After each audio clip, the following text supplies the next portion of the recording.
ವೈರಿಗಳ ಮುಂದೆಯೇ ನೀನು ನನಗೋಸ್ಕರ ಔತಣವನ್ನು ಸಿದ್ಧಪಡಿಸುತ್ತಿ. ಕೀರ್ತನೆಗಳು 23:5.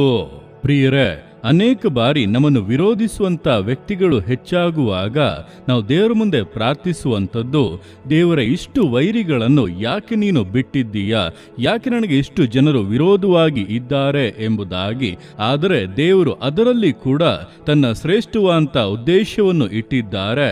ಅಂತ ವೈರಿಗಳ ಮುಂದೆಯೇ ದೇವರು ನಿಮಗೋಸ್ಕರ ಔತಣವನ್ನು ಸಿದ್ಧಪಡಿಸುತ್ತಾರೆ. ಅಂದರೆ ಸಕಲ ಸಮೃದ್ಧಿಯು, ಸಕಲ ಶ್ರೇಷ್ಠತೆಗಳು ನಿಮ್ಮ ಜೀವಿತದ ನಿಮ್ಮ ಕುಟುಂಬದಲ್ಲಿ ಉಂಟಾಗಲಿದೆ.